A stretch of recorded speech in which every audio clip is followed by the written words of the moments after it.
آج ہم Robert green کی مشہور اور اکثر متنازع سمجھی جانے والی کتاب طاقت کے 48 قوانین پر بات کر رہے ہیں۔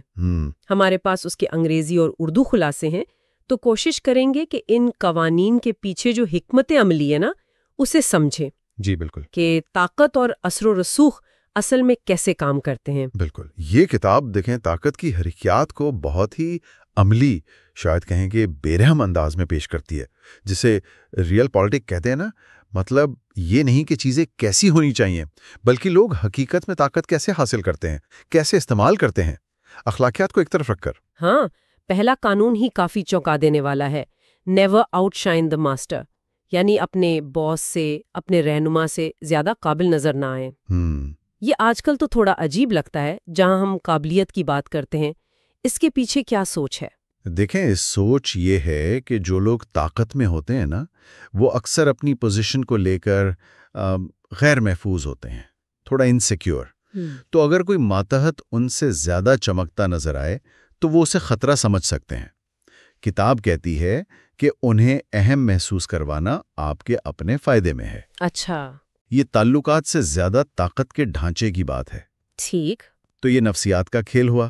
اسی طرح قانون نمبر 5 ہے، so much depends on reputation, guard it with your life۔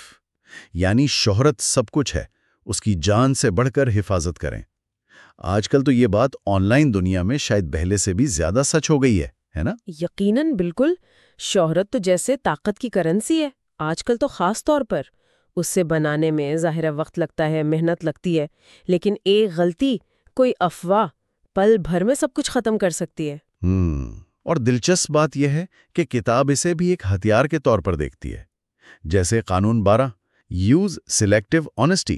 ہاں، وہ کہتا ہے کہ کبھی کبھار ایمانداری دکھا کر اچھی شہرت بناؤ، تاکہ بعد میں جب ضرورت پڑے لوگ آپ پر آسانی سے بھروسہ کر لیں۔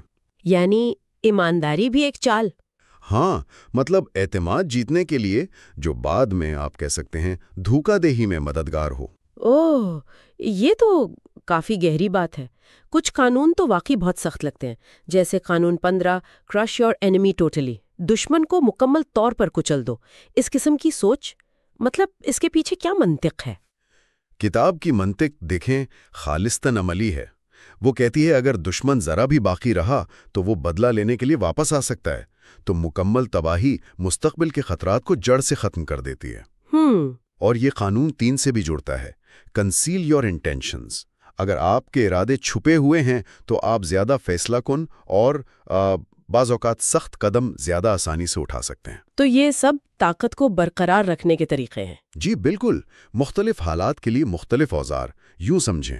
کیا کوئی ایسا قانون ہے جو ان سب کو کسی طرح سمیٹتا ہو، کوئی مرکزی خیال؟ شاید آخری قانون نمبر 48، ازیوم فارملیسنس، یعنی کوئی ایک شکل اختیار نہ کریں۔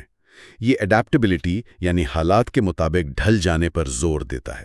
اچھا، مطلب یہ کہ اصل طاقت کسی ایک اصول پر سختی سے قائم رہنے میں نہیں، بلکہ حکمت عملی کو حالات کے مطابق بدلتے رہنے میں ہے، لچک میں ہے۔ تو یہ اڈیپٹیبلٹی ہوئی۔ جی، لیکن پھر وہی بات یاد رکھنی ضروری ہے، یہ کتاب حکمت عملی سکھا رہی ہے، اخلاقیات کا درس نہیں۔ ان کا استعمال سیاق و سباق اور نتائج پر منحصر ہے۔ تو خلاصہ یہ ہوا کہ یہ 48 قوانین طاقت کے کھیل کو سمجھنے کے لیے ایک طرح کا نقشہ ہیں۔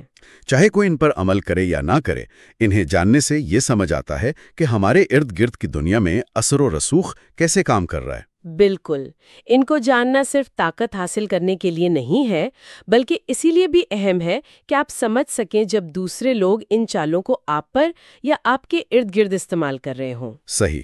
اصل چیلنج تو ان حکمت عملیوں کو پہچاننا ہے اور پھر فیصلہ کرنا ہے کہ ان کا جواب کیسے دینا ہے۔